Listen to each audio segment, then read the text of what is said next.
อำเภอเมืองเชียงใหม่จัดกิจกรรมประจำปีดำเนินงานโดยคณะกรรมการบริหารงานกลุ่มหนุ่มสาวจังหวัดเชียงใหม่รถด่วนขบวนที่10พุธที่25กันยายนเคลื่อนไปยังวัดช่างเทียนตำบลช้างเผือกอำเภอเมืองเชียงใหม่จังหวัดเชียงใหม่ 20 นาฬิกาฟังพระธรรมเทศนา1กันดำเนินงานโดยคณะสงฆ์จังหวัดเชียงใหม่องค์กรเครือข่ายชาวพุทธจังหวัดเชียงใหม่งานนี้ดำเนินงานโดยคณะกรรมการบริหารงานกลุ่มหนุ่มสาวจังหวัดเชียงใหม่ก็เชิญท่านผู้ที่สนใจจะได้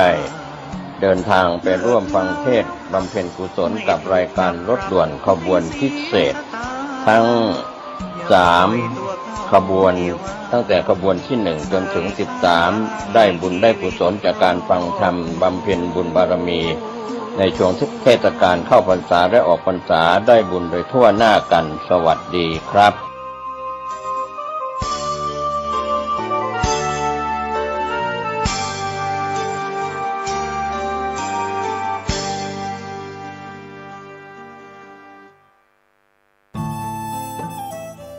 ท่านกำลังติดตามรับฟังสถานีวิทยุกระจายเสียงพระพุทธศาสนาแห่งชาติและสังคมคลื่นเพื่อการศึกษาพระพุทธศาสนาและวัฒนธรรมระบบ FM 104.5 เมกะเฮิรตซ์รายการต่อไปเป็นรายการมรดกธรรมกำเมือง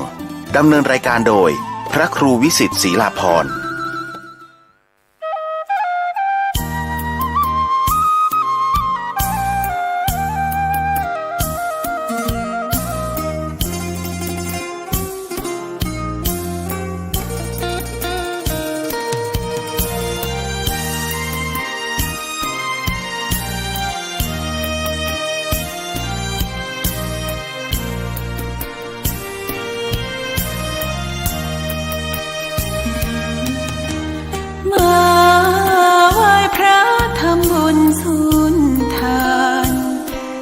สานตำนาน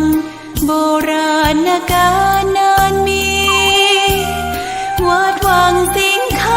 ำอำเภอเมืองเชียงใหม่แห่งนี้และนาญาติโยมน้องพี่สามัคคีรวมทานร่วมทุนวัดวังสิงห์คำรู้กันทั่วคอน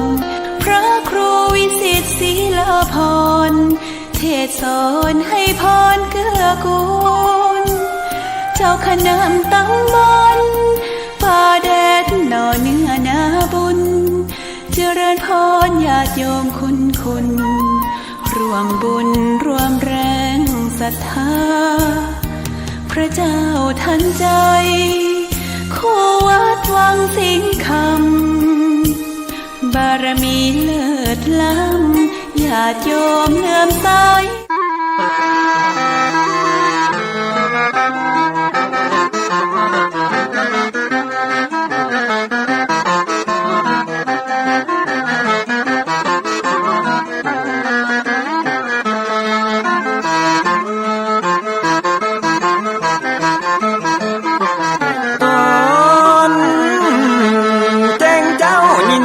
ไก่ขันก่อนปีตะวันจะขึ้นขอบฟ้า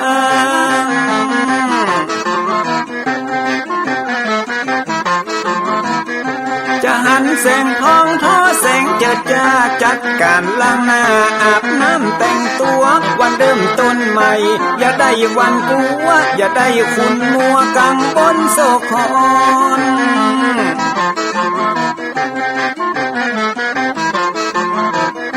อย่าเอาน้ำคุณมาขังคอนอย่าเอาน้ำฮ้อนมาลวงหัวใจฮ้อนอ้วมอารมณ์ขุ่นคองมาตอนรับวันใหม่นี้น้องของได้น้อมเอานำทำคำสอนของพระชินวรประเสริฐเลิศล้ำ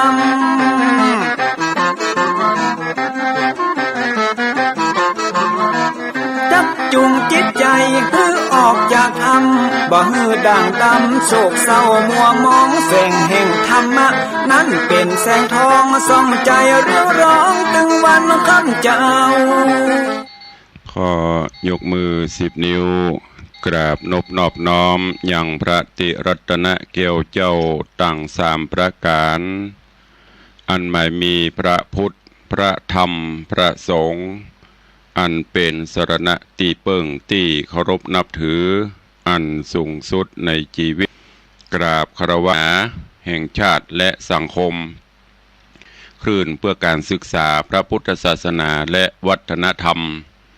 ตลอดจนวิทยุคลื่นสีขาวเพื่อเจ้าประชาส่งสัญญาณออกอากาศที่วัดฝ่ายหินตำบลสุเทพอำเภอเมืองจังหวัดเชียงใหม่สถานีวิทยุวัดหนองกายตำบลสันปะยางอำเภอแม่แตงจังหวัดเชียงใหม่สถานีวิทยุ CM77 วิทยุอินเทอร์เน็ตล้านนาสถานีวิทยุเวียงป่าเป้าเรดิโอสถานีวิทยุแดนดินถิ่นล้านนาอำเภอสันปะตองสถานีวิทยุมนเสียงธรรมอำเภอแม่แจ่มสถานีวิทยุชุมชนคนเมืองลี้อำเภอลี้สถานีวิทยุชุมชนคนนาน้อยจังหวัดน่านสถานีวิทยุสีคำเรดิโออำเภอเวียงสาจังหวัดน่านสถานีวิทยุเสียงใสเรดิโออำเภอตาวังผาจังหวัดน่านสถานีวิทยุเสียงธรรมจากวัดจันทร์อำเภอกัลยาณิวัฒนาตลอดจนสถานีวิทยุชุมชนเสียงตามสายหอกระจายข่าวพร้อมกับเจริญสุขเจริญปอนญาติโยมที่ติดตามตั้งสถานีวิทยุวัดห้วยตองซักอำเภอจอมตองจังหวัดเชียงใหม่ทุกสถานีพร้อมกันนี้เจริญปอนญาติโยมที่ติดตามรับฟังต่างเฟซบุ๊กเฟซไลฟ์ต่างเว็บไซต์ต่างๆเพราะว่าจะเป็นเฟซบุ๊กของวัดวังสิงห์คำเฟซบุ๊กของธรรมะ104ธรรมะใครเครียดเฟซบุ๊กวัดฝ่ายหินเฟซบุ๊กของวัดศรีรัตนมงคลลอกยาวแล้วก็หลายๆเฟซบุ๊กเนอะของญาติธรรมที่ได้สดับรับฟังเสียงธรรมในยามเจ้าแล้วก็กดแชร์กดไลค์ไปให้ยังกลุ่มเพื่อนๆได้สดับรับฟังกันรายการนี้ดำเนินโดยอาตมภาพพระครูวิสิทธิ์ศรีลาภรณ์เจ้าคณะตำบลประเดชเจ้าอาวาสวัดวังสิงห์คำตำบลประเดชอำเภอเมืองจังหวัดเชียงใหม่เป็นผู้ดำเนินรายการผู้อำนวยการคลื่นสีขาวแจ้งว่าตอนนี้ก็ได้ลิงสัญญาณไปแถม1 สถานีคือความถี่ 95.75 ของดีเจอ้อยอำเภอโสปราบจังหวัดลำปางต้องขออนุโมทนาด้วยเนอะกับดีเจอ้อยจากโสปราบลำปางที่ได้หันประโยชน์ในการฟังน้ำฟังธรรมลิงสัญญาณให้ญาติโยมต่างโสปราบลำปางได้สดับรับฟังกันตอนนี้ไปตั้งอกตั้งใจฟังธรรมเทศนาวันนี้มาเทศนาให้ญาติโยมทั้งหลายได้รับฟังณโอกาสบัดนี้นะโมตัสสะภะคะวันโตอะระหะโตสัมมาสัมพุทธัสสะทุกขังอริยสัจจังจาติปิทุกขามรณัมปิภูคันติสาทะโวดูราสะโพลิสะตั้งหลายตั้งยิ่งใจมวลหมู่อันตั้งนาอยู่ดาฟังพุทธวจนังจงตั้งใจฟังคำสอนให้แจ้งเพื่อให้เป็นที่สอนใจจงตั้งโสตาในญาวิธีสอดส่องอย่าได้น้าวนองการงานเหมือนดังหาอาหารมาใส่ไว้ในใจตัวเก่าอันอาหารต่างกันนั้นเราก็ได้เสาะมาเมิน การจักฮือจำเลินศีลพระเจ้าเวก็มีเวลาแต่เล่าว่าอย่าฮือได้เปล่าเสียสูญการกระทำบุญมันมีเวลาน้อยใจจ้องหอยไปต่างบาปลวงลาย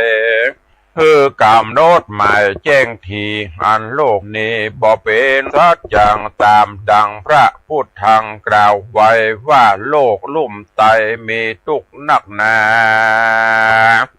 เป็นทุกข์โดยจะลาเท่าแก่เป็นทุกข์เมื่อพญาติแผ่เบียนตนทุกข์เวียนวนตายตายเกิดบ่เป็นที่ประเสริฐสักประการเจ้ามีแต่พระนิพพานส่องแจ้งตามดังพระแสงเตสนาดังจากกิตนาไปนานี้แหละนาปาหูตุขายังกะโยอันว่าความทุกข์ตั้งหลายในโลกแสนทุกข์โศกเวทนาก็เพื่อกิเลสตัณหาตัวอวิชชาปาเมื่อเกิดเป็นที่กำเนิดแก่ทุกข์ตั้งหลายมีมากมายหลายหมู่ตัณหามีอยู่3 ประการคือว่ากามตัณหาความปรารถนาใครได้หุ่มเอาใจไฟดีงามตัณหาตัวนี้ติดตามบ่หยุดหย่อนบ่หูจักผ่อนวันยามติดโดยรูปนามและปัญจขันธ์ตั้งหาลวดเป็นค่าแห่งตัณหาโถมแน่นหนาโดยกิเลสบ่มีเขตบางเบาเกิดความมัวเมาแสนซ้ำร้อนรายพร่ำนาตัณหาป้าหือกายลำบากตุกเลี้ยงคอและปากตุกยากเลี้ยงลูกเต่าและเมียตนตุกเววนเมื่อกันยากันว่าทรัพย์สิ่งของมีมากก็หากมาเป็นทุกข์ได้อยู่รักษาทุกข์ด้วยการงานนาบ่มีวางจ้องก็เพราะตัณหาหนองปาไปอันว่าทุกข์ภายในและภายนอกฮ้อนหายปอกกาญาทุกข์เมื่อยามจะลาแก่เท่าโลกหน้าอ่างเต้าอิดอ่อนโรยแรงทุกโดยพญาอาจเฟื่อแฝงเมื่อยข้ายพญาตบ่ไรมีหลวงลาย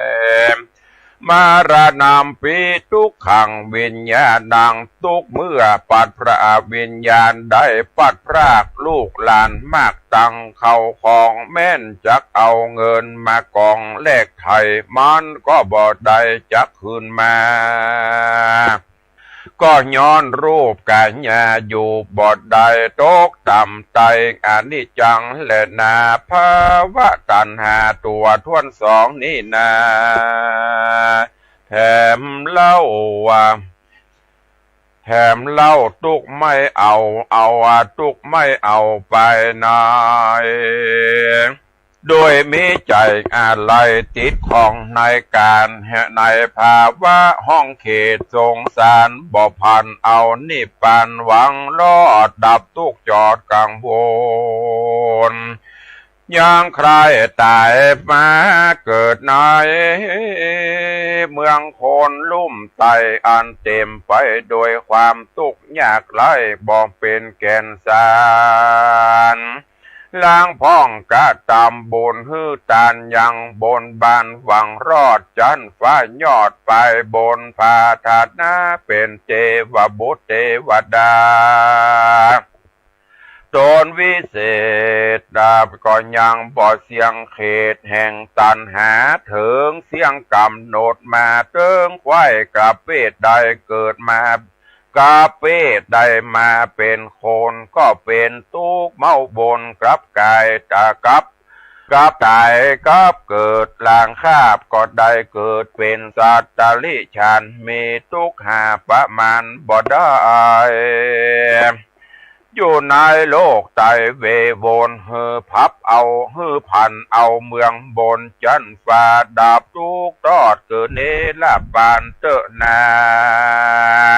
วิภาวะตันหาทวนสามแถมเราเป็นตันหาเอามกไม่เป็นที่กะที่ใครเป็นตัวของตัวเก่าบ่ฮือกลับกายใจมุ่งหมายมันเตียงมันจะบิมันจ้างบิดเบียงเบียวเบียงตามโลกธรรมตั้งแปดอารมณ์แปดเป็นอิทธาและอนิธารมณ์ตกทางโถมเมื่ออารมณ์อันบอดดีได้มาถูกต้องใจจองก้องยินดีแต่โลกีโลกเฮานี้เข้าใจว่าความสุขมีเต้านี้ก็เพื่ออวิชชาโปกงามสุดาธรรมมังปัญญาบ่หันดวงธรรมอันผาเสดลางเตื้อตุกน้อยล้างเตือตุกน้อยน้อยเกิดก็ว่าตุกเน่นหนาซ้ำมาเป็นจมเป็นว่าตายเสียดีกว่าที่แต่โลกนาก็หักยังมีเข้าใจว่าตายเป็นผีดับวอดมวยเมียนจอดบอกรับเกิดไปโลนแม้เข้าใจว่าโลกสาบสูญเสียเปล่าวิภาวะตัณหานี้เล่าบ่ผิดแบบเบาอุเฉทาทิฏฐิโกตัณหาปะโลหือเกิดเป็นทุกเดือดตั้งมวลและนาเมื่อใดตัวตัณหาและอวิชชาบอกกลากาดบอกโพ้นจากบ่วงบาทแห่งโอคะวัตตะสงสาร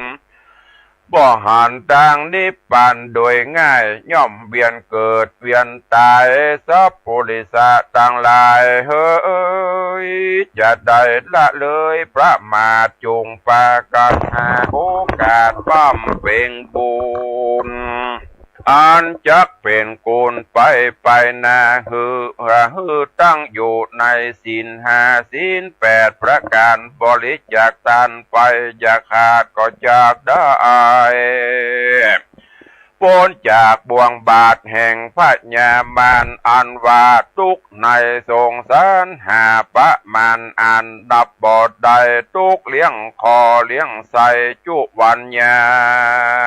ม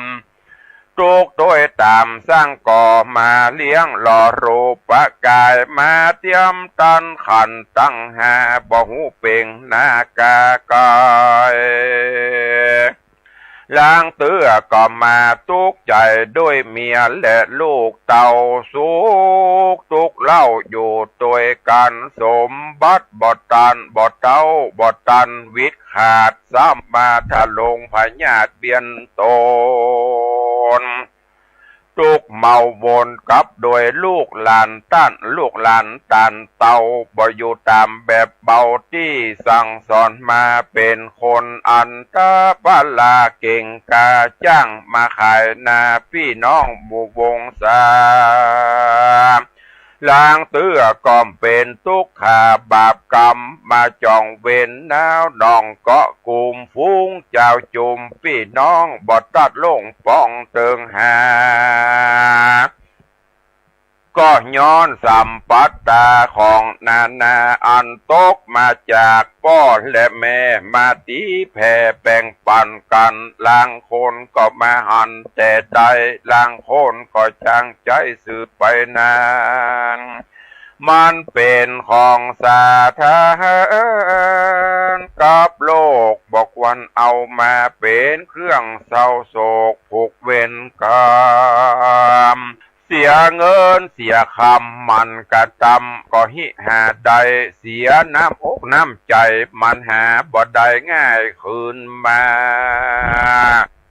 เป็นทุกขเวทนาปุณดีโศกาโศกเศร้าเลี้ยงลูกเต่าแล้วบ่มีบ่เป็นกุลใจทารุณกระยาบบ่อยู่ตามสุภาพแห่งความดีมาเป็นการดีว่ายากสอนยากบอกถึงพ่อแม่ถ้าลงลำบากได้หล่อเลี้ยงหากมานานตั้งแต่ป่าต้องมันถนอมกล่อมเกียงได้หล่อเลี้ยงปั้นกินอาบได้หล่อเลี้ยงปั่นกินนมพ่อแม่ได้เจยโจมเมื่อมีลูกน้อยใจจ่องหอยก็บานทุกเต้าร้อยเต้าปั่นแม่อดสาอยากกลั้นอันนี้ก็นับว่าเป็นวิบากกรรมเป็นตามกฎเก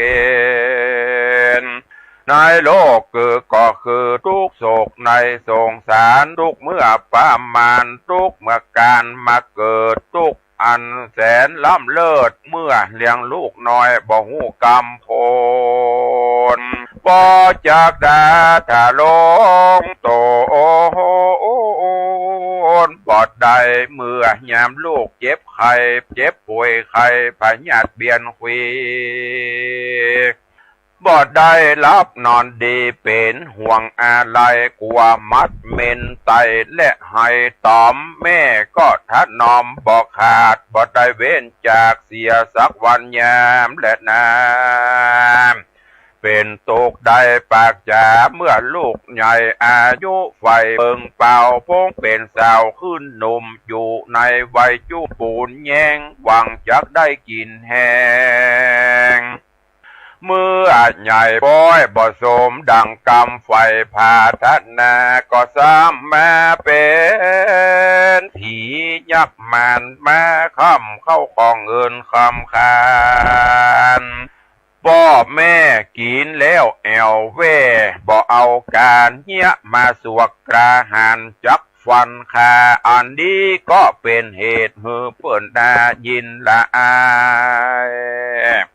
มีลูกใจบ่ได้เปิ้งบ่ได้ปิงมีลูกยิงก็มาเลือสอนเรือสั่งซ้ำเป็นตุกขังมาล้อมมีตุกมาตอมเมื่อเท่าหวังเปิ้งลูกเต่าเด็กขาก็ซ้ำมาได้กินเข้ากับน้ำตาเป็นตุกแน่นหนามาเต็งหนีบก็คาบเก้นกีบจุวันยามมาไล่ติดตามตัวไตมาไล่หือเท่ามาไล่เขาหือตายเป็นตุกด้วยก้าขายบางเตื้อกำให้บดีปูดขาดลางเตื้อก็ถูกลู่ญาติโจรให้อาจยิงเอาถูกยองเบากลางคืนค่อนแจงเพื่อนมาแกล้งหือเสียเข้าของโพลีปองลวงไล่เอาของไปขายแล้วบ่ปิกปอกแต่บ่ปิกปอกแตนตื่นล้างเตื้อมายืมของไปใจคนถอยไล่ซ้ำเอาไปกินเป็นตุกมาเป็นตุกเมาวินบันบาตุกเป็นขี้ข้าก็ย้อนตัณหานี่แหละนาสังสาโลอ่านว่าสงสารเลยมันบอกเคยเป็นแก่แก้วบ่ฮือแล้วดังใจจงควันดีปงใจตอดเอาตัวเข้าจุจอดนี่ปันเตอะนาลางคนมีพญาตันมีปัญญาอันใบบอดเขาว่าความสุขยอดคือเมืองโคนก็ปาเอาตัวโจมอยู่ในกิเลสบ่ได้สังเกตถึงปาปะกรรมมาโดกะลำดำจ้าเป็นขี้ข้าแห่งความม่วนงันเมาอยู่กับกันพระนันขันต่อจนไก่ล่อกัดปากินเงินถ้าลาเต้าใดก็ได้ตังเอาตังพายไม้พายตองต่อเล่นต่อลองไฮโลบะแก้วมากินแอวบ่หูคืนวาน ย้อนว่าหันแต่ม่วนงานจุจ่อบ่ได้คืดฮอดลูกเต่าผัวเมียโตโอ้โหเอาใจเมาวนตัวเก่าฮ้อนให้เราถึงบันเด่นจองทรัพย์สิ่งของและเงินทองก็บ่ได้ปองเรือไว้เอาจำนำฝากไว้ก็ซ้ำมาไกลเป็นดอกไม้ดอกเบี้ยบานงามเขาขอเจ้าของตีตามตัวไตจัดอันไรดอกไม้บานโถมทองก่อกองเต็มเก้าไล่เหือเจ้ามันนี้สั่งมาทุกขี่เหลือขนาดเป็นทุกด้วยนี่เปาะปอกอันนี้เป็นตุกในคอกสงสารบอกกวนเหือโปปานป้าใส่จูงหลีกใดแสนบาทน้อยยะนึ่งนาแถมเล่าตุกไม่เอาก็กูมก็ย้อนเจ้าจุมปาก็ย้อนหมู่เจ้าจุมปากว่าแอวเล่นลากวนเขากินสุลาจะเมาตั้งฟินกินตั้งเฮโรอีนถอนยากยินไปแล้วหาบ่เป็นคนไปนานค่ำสังขารตัวเก่าเผาไม่เอารวยแรงเฮือด่าเฮือรับแห่งวิปลาสเพราะเข้าอำนาจแห่งอวิชชาหามันหันมากาดังพิษเป็นจอบบ่ประกอบการงานแอวลากผ่านเยาะยองเกาะน้าวนองกินแหงมาเป็นที่ละแวงเจ้าบ้านอันนี้เป็นทุกทวนดีกว่าก็เพื่อทะลำตัวเข้าสู่กรรมวิบากย้อนหมู่มากลากไปอุปมาดังตกแดนไก่ดาวขอกควรรีบปาตัวออกพระเนเพราะมีคอกเป็นที่วังถูกกุมขังกามัดแขะมัดแข้งก็เพราะวิบากแสงอารมณ์จะขอถอนโดยยากมันก็ว่าตังนี้หากสุขใจจากโอบว่ามาไปก็เหมือนตัวนอนใส่บอนขี่ว่าตัดที่นี่เป็นสวรรค์เป็นที่สุขสันต์แห่งมันดีที่แต่ตกอเวจีโอปาจิตวานิโรธชันติบ่เหลือแต่เงาดับมอดเตอสังขันก็ตอดปัทวีเดสังโวปัสสมโมสุโขความสุขเที่ยงแต่ดีลีคือพระนิพพานดีเวียงแก้วดับเสียงแล้วบ่เศษสะลอสังขารนี้นะนอแก่นไทยบ่ฮือได้บ่ฮือแล้วดังกำพาทนาผู้มีพระญากวนพิจารณาไปทีก็จักหันติสภาวะธรรมหันตัวกรรมและกิเลสมันสังเกตโดยภาวนาเอากรรมฐานมาเป็นที่จังเป็นที่จะเป็นที่ตั้งเป็นที่จังของอารมณ์ดวงหนึ่งดวงใดจักเป็นที่ระงับจิตใจคือสะอาดเป็นเบื้องโบเบนเบื้องต้นบาทแห่งวิปัสสนาถึงมรรคเตียวมาลอดสุขชั้นยอดคือนิพพานดับสังขารเสียงเขตเป็นสมุเฉดปะหานขันธสันดานผ่องแผ้วถึงสุขแล้วตั้งมวลบ่สงสัยแต่และนาสุจนาเลย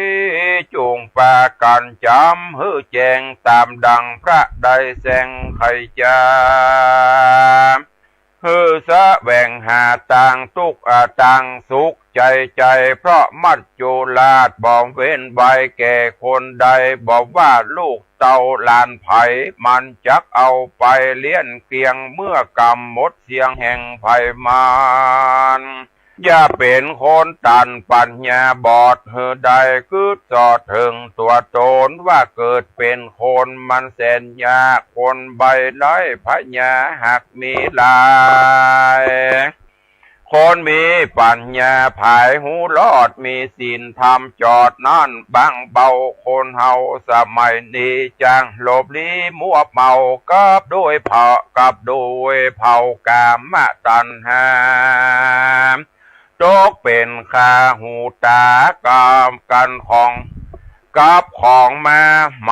หม่ซื้อมาย่องมาใส่เลือลายตกแต่งกายคาบเน่ามีตังของเก่าและใหม่ปันกันมีตังของเก่าและใหม่ปนกันที่หาเงินคำบ่ดันก็ดีพันหาตังออกกันบ่ได้ตังจุหลอกก็เอาตังลวงของปะตังปวงในโลกไตมีบอดไล่นักหนามีหน้าตาผิดแผกซื้อขายใจแลกตามใจผ้ารุ่งขัวใบลายหากล้อมมีพร่ำพร้อมลายสีกาละสมัยนี้นากันว่าไปตามมีใจตามมีกวนเฮาป้ากันหนีจากศาสนาพระเจ้าบอดไตเข้าสู่อารามบอดที่ตามคนโบราณก่อนเก่าอันพ่อแม่เกศเท่าสืบสายมา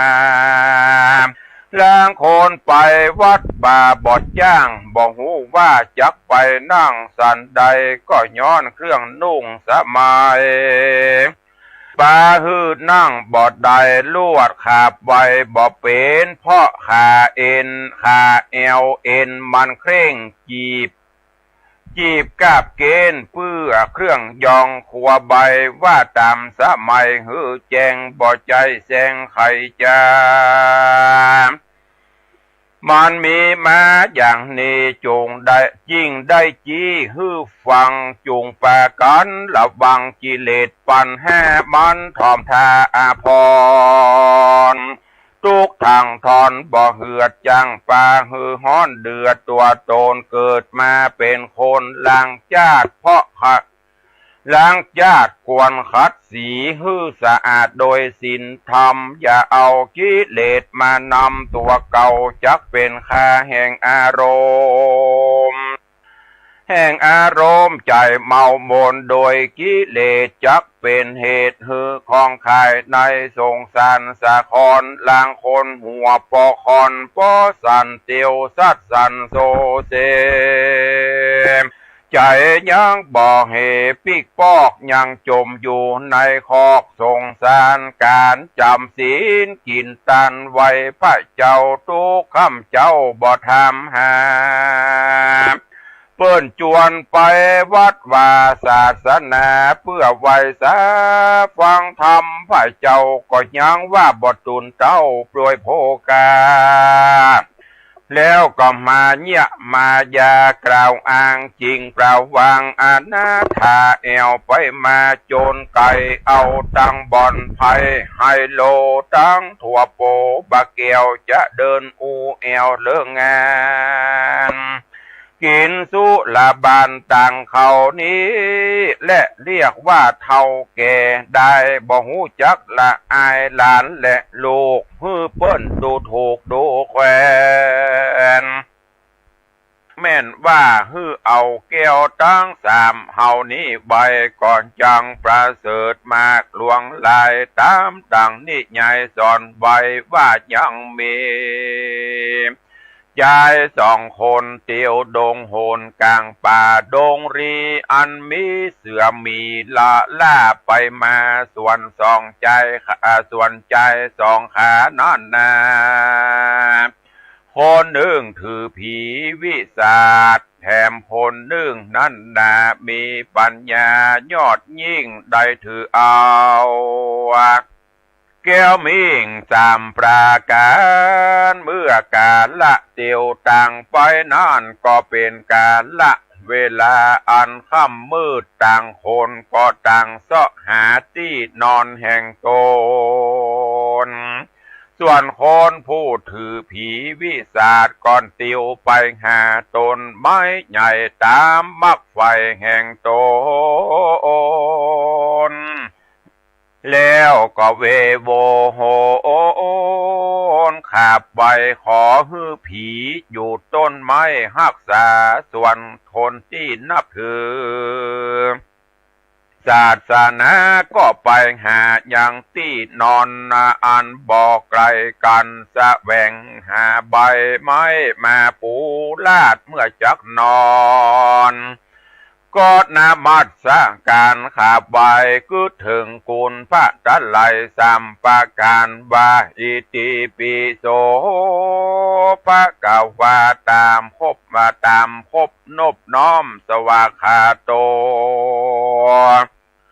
สุปฏิปันโดพร้อมจูประการตกกลางคืนมาฮอดอันว่าหมู่เสือหมีฝูงหมู่ป่าก็แอวล่าสะแวงหา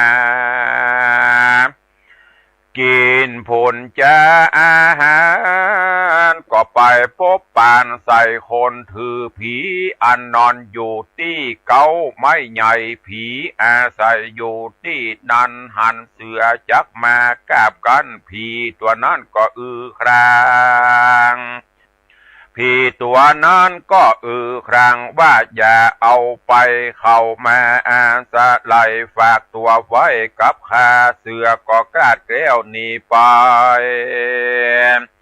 ซ้ำมาพบใส่คนถือรัตนาตะไลสามสิ่งเสือก็เกิดว่าจักกินเป็นอาหารล้อมยิ่งเสือก็เข้าไปใกล้ก็บังเกิดความสงสารลวดยั่งอยู่หันใจห้อนบะวูตั้งตัวมีใจกลัวลำยิ่งก็กลับหลังวิ่งเวโวนไปหาคนที่ถือผีแถมเล่าผีก็ว่าดังเก่าเหมือนลางเสือก็เป๊ปังนี่บอกไกลจริงปิกไว้ไปสู่หายังคนที่ถือรัตนไตรแถมเล่าเสือเท่าก็มีความสงสารโจรปอเดิกมานานก็อย่าจริงซ้ำไปหายังต้นลูกขาต้นไม้ผีอยู่ปะผียังต้นลูกขาต้นไม้ผีอยู่ก็ไปยุกยูยังใจผู้นอนบ่อาบอนฮอนรีบผีมันก็งีบลับไปเสือบอดใดกันเสือกอดใดกันกราบเอาใจผู้นั้นผีเอาใจผู้ถือผีวิสาทไปกินเสียที่บนดอยลูกใหญ่ผีนั่นตื่นขึ้นมาก็เลยไล่บอดตันเสือก็ลวดกินอิ่มใสก็เพราะใจนั่นบ่นับถือเกี่ยวตังสามไว้ก็ลวดตายไปส่วนใจผู้ถือรัตนตรัยนานก็หลับอยู่ขนคะคูสบายตนก็เพราะกุศลเกี่ยวเจ้าตังสามสิ่งชีวิตจริงสบายเหตุนั้นเฮาตั้งหลายอย่าได้ประมาทเฮอปากันเชื่อพุทธโอวาทอย่าถือผีวิสาทจักเสียตีแห่งเฮาฟังเป่าตามดังนิยายเราสอนมาจุงปากันจุงปากันนับถือเกี่ยวทั้งสามที่นี้อันเป็นดีนักหนาคือได้เชื่อมันในศาสนามีศรัทธามันแก่นมีปัญญาแลนในธรรมเชื่อกรรมแล้วเป็นใหญ่บอกมากไฟในผีปฏิบัติตามวิธีกรรมสอนแห่งผู้ทอนพระพุทธเจ้าโอวาทนั้นเรามีสามประการกล่าวแต่บทประธานตัวใหญ่อันได้แก่สัพพะปาปัสสะอาการนัง กุศลสุปสัมปตาสจิตตะปริโยทะปนังเอตังพุทธานะสาสนังดังนี้ห้ามว่าบ่ฮือกะทำบาปฮือกะทำบุญฮือรักษาจิตโตโอฮือสะอาดสามอันนี้เป็นโอวาทคำสอนพระพุทธเจ้าบทเก่าว่าบ่ฮือกระทำบาปคือบ่ฮือกระทำความชั่วต่างหลายอันเป็นการกระทำให้แก่ตัวเก่าจักเป็นทุกข์เล่านามันหากเกิดโดยกายว่าจะจัญญาผู้กระทำบาปก็นับว่าหาของนับตามคาถาบทบาทสองว่าฮือกระทำบุญกุศลเต้านั้นตัวกุศลได้แก่ปัญญาดีหูวิธีบุญและบาปมีใจฉลาดตังดีบุญด้านได้แก่ใจขาวใสสะอาดบุญเป็นธรรมชาติบ่มีตัวกายมีแต่ชื่อบ่ได้เต้าอันคนใดกระทำโพนั้นก็ได้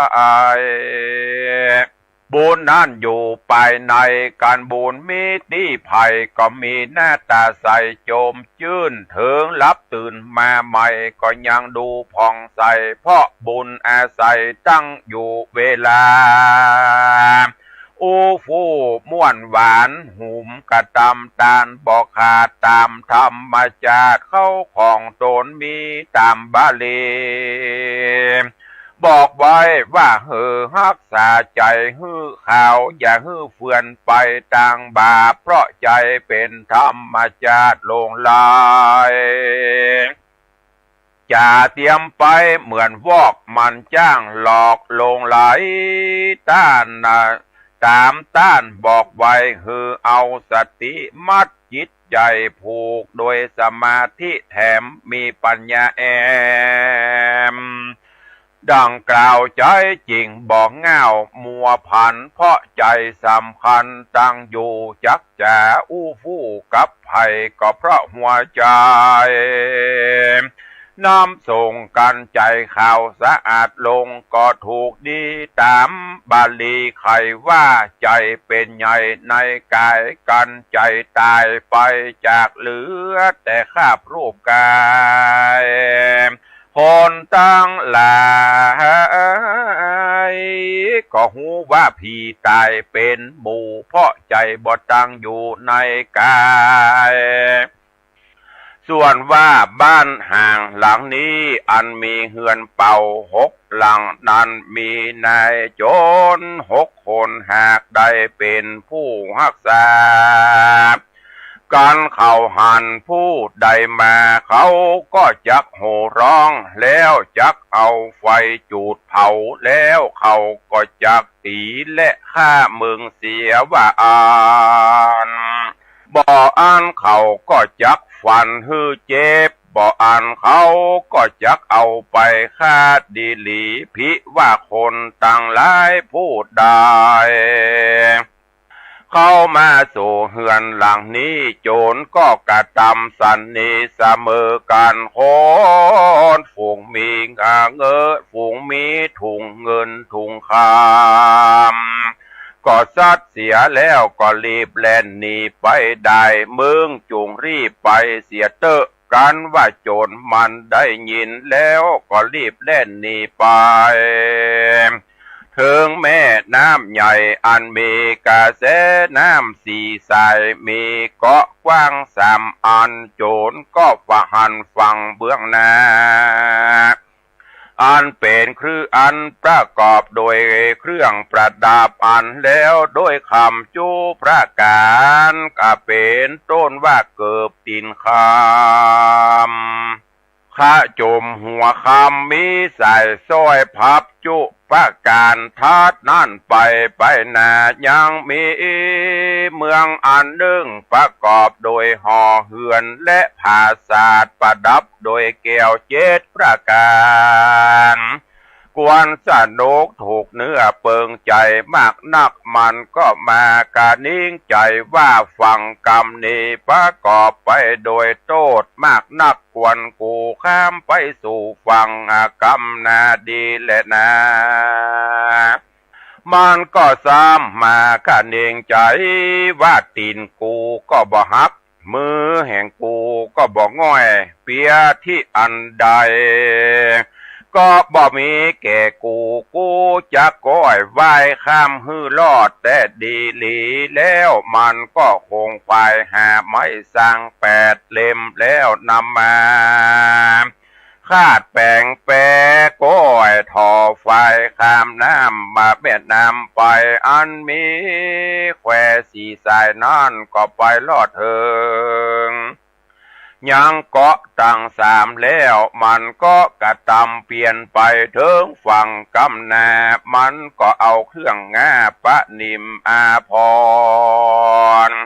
มาสูบสอดนายตนแล้วก็ได้เข้าไปสู่เมืองอันสุขเกษมใจ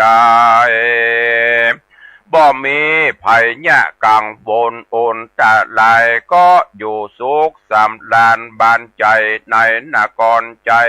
เมืองที่นั่นก็มีหันแลนะศรัทธาอาหาลิตวาพระพุทธเจ้าเป็นตนเป็นเก้าการเทศนาธรรมนี่แล้วพระตนเกี่ยวยังอัตตะในหือแจงพระจริงแสงเทศนาไขอุปมาเตรียมแตกว่าเตรียมมาแผกอุปมาพระจริงใครจากะถาว่าพิขเว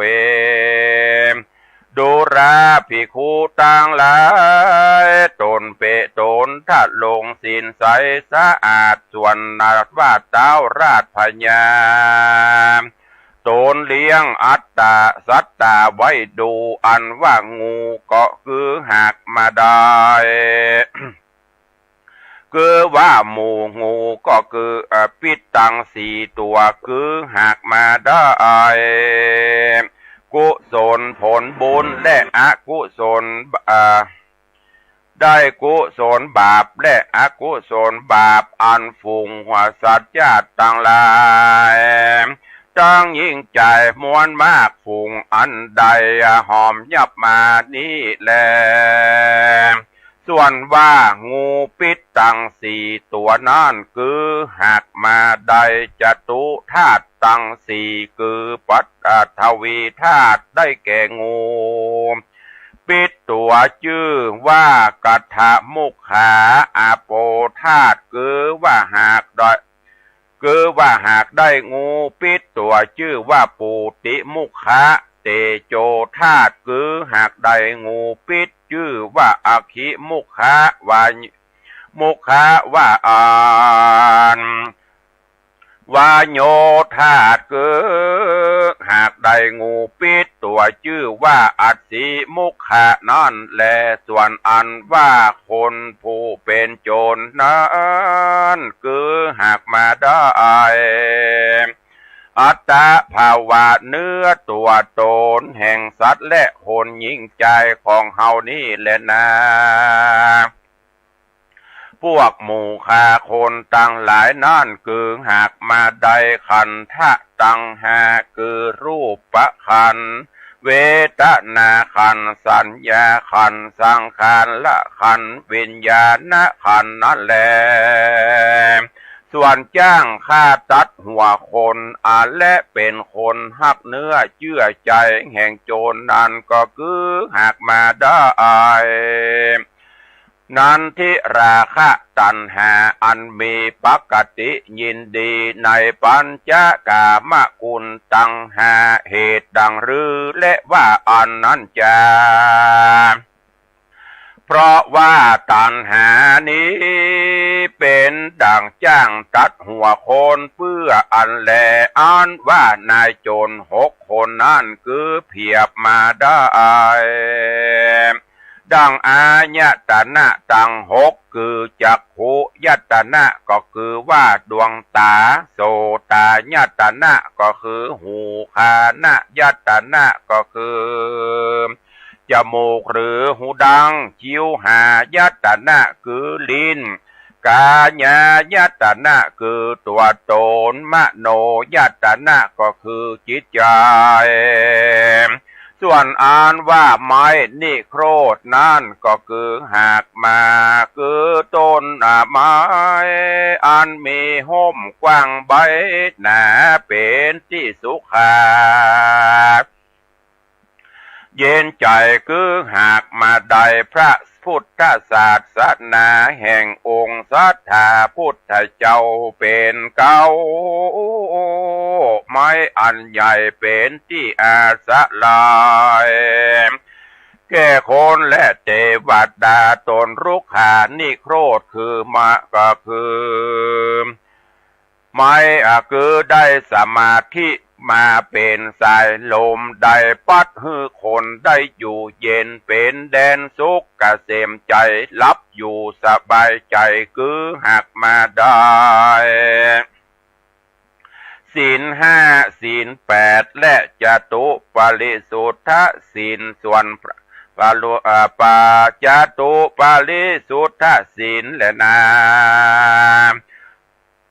ส่วนพระมานามปาโลหิตาโจรโหดลองแล่นเข้ามานั่นคือหากมาได้คือว่าใดผู้หญิงและพ่อใจอันเลงดูอันเลงแลดูกันสนุกม่วนงานเยาะย้ายกันไปมาโดยปุริสมายาและอิทธิมายานั้นแต่อ่านว่าโจโหนผู้ถือเอาอย่างไม้ใต้ไฟมาเจาะเผานั้นคือหากมาได้ลาคคิเกิดมาเป็นไฟคือเกิดเป็นไฟลาคะตัณหาและอันมีกติยินดีซึ่งกันไปมาหักไม่เอาอัตตาตนแห่งสัตว์และคนตั้งหลายโดยกำลังนันทิราคะส่วนหานั้นเราส่วนว่านายโจรขาฮือตายนั่นคือหากมาได้คนยิงใจอันใดเสพกาเมสุมิจฉาจารกับด้วยผัวและเมียแห่งต้านกันตายไปก็ตกนรกนั่นแหละอันว่านายโจรฝันฮือเจ็บบาดบ่ตันนาบ่ได้ตันค่าฮือตายนั่นคือหากมาได้ภิกขุตนใดล่วงสิกขาบทได้เถิง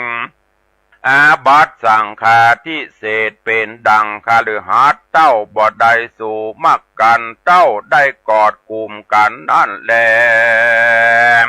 อ่านว่าโจรอันเข้ากลุ่มผูกมัดเอาไปขาฮือตายนั่นคือว่าได้แก่แม่หญิงพ่อใจอันเคยได้อยู่ห่วมกันแล้วได้เป็นข้าแก่นันทิราคะตัณหามีอันตาอันกติยินดีซึ่งกันใจกันไปมาโดยป่าปะธรรมหือเป็นนั่นแลส่วนว่าพรามนาปโลหิตได้กล่าวว่าโจรไล่ฆ่าถอดธงคำเสียนั้นคือได้แก่ภิกขุตนประกอบโดยกามตัณหาบ่บันเตาเอาเสียใดแล้วสิกออกมานั่นแหละส่วนว่าฮือละธงเงินเสียนั้นคือว่าได้สามเณรละสิกขาออกจากศาสนานั่นแลก็คือละธงเบี้ยเสียนั่นคือได้คฤหัสถ์ผู้มีศีล5ศีล8แล้วปฏิบัติผิดนายศี ศีลนั่นแหละเมื่อปล่อยใจลูกและแล่นไปถึงฝั่งแม่น้ำนั่นคือได้แก่ภาวะสงสารนี่แหละเมื่อปล่อยใจข้านิ่งว่ากูอยู่ในฝั่งกรรมนี้ประกอบไปโดยโทษมากนักกูก็ใคร่โป้นไปสู่ฝั่งกรรมนะคือได้แก่พญาชื่อมนจิตตุกามตากามตะญาณเกิดมักบาพญาอ่อนเลิศนั้นใครโป้นจากวัฏฏะทุกเกิดมีหันและนาเมื่อป่อใจที่ว่าตีนกูบ่หักมือกูก็บ่กุดเปียที่อันใดก็บ่เกิดมีแก่กูว่าอ่านที่นั่นตีนนั่นก็คือได้แก่ศีลมือนั่นได้แก่สมาธิเปียที่บอกเข้าบอกเกิดนั่นคือได้แก่วิริยะความเพียรนั่นไม้สร้าง8 ลำนั้นได้แก่อัตถังคิกะมรรค8 เสนมีสัมมาทิฏฐิเป็นต้นนั่นแหละกระแสน้ำแม่น้ำสี่แง่นั้นได้แก่โอคะตั้งสี่คือกามโอคะพะโวคะทิโถคะอวิโชคะนั่นแหละก็3 อันนอนาก็คือว่าได้โสตาปฏิมัคคะภัลละสกิตาคามัคคะภัลละอนาคามีมัคคะภัลละนั่นแหละฟังกรรมหน้าคือได้อละหันตามรรคผลเครื่องประดับทิพย์คือหากได้อภิญญาตั้ง6นั่นแหละเมืองใหญ่อันเป็นที่สุขเกษมใจคือหากได้อมตะมหาเดลปานเจ้าอันมีสุขเกษมนั้นเล่ามากนักโป้นจากญาติจลาเปียที่มรณะบ่หูเท่าบ่หูตายหายห่างจากทุกตังมวลอยู่เป็นสุขเย็นนักนั่นแลในเมื่อแล้วธรรมเทศนาแห่งพระพุทธเจ้าอันประกอบไปโดยสัจธรรมทั้ง4 ประการและปริษัท4 จำพวกก็ได้ถึงธรรมวิเศษมีพระเพศปโสตาปฏิภัลละตามบุญสมปานแห่งตนก็มีวันนั้นแลอาสิวิสุทตังนิทธิตังขีญะอันกล่าวยังหมอกมุงเมืองอันมีมาในอัสิวิสูตรกบังคมสมเด็จสเด็จกับญาติโยมท่านสาธุชนทั้งหลายวันนี้ขอความสุขสวัสดีจงบังเกิดมีกับญาติโยมศรัทธาทุกท่านอยู่เย็นเป็นสุขจุ่มเนื้อเย็นใจขอให้มีสุขภาพพระนามัยสมบูรณ์แข็งแรงเหมือนกันจุตนจุองค์จุผู้จุคนจัตตาโลธรรมาวัฏันติอายุวันโนสุขังปะลัง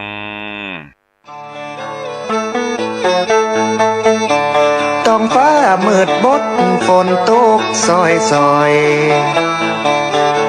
เลี้ยวพอผู้ดอยมืดเมยหมอกฟ้าฤดูหน้าฝนมาตกแต่ตกว่ายามกลางภาษามันยังมาเปิงสายน้ำแม่อิงขึ้นจนปอเถิงเวียงแก่นเมืองเถิงเป็นห้องเป็นไห้แสนลำบากใจเพราะว่ากลัวแนมพะเยาผู้สางเจียงคำเจียงม่วนเมืองปงน้ำไหลเจียวลงเอาอย่างบ่ได้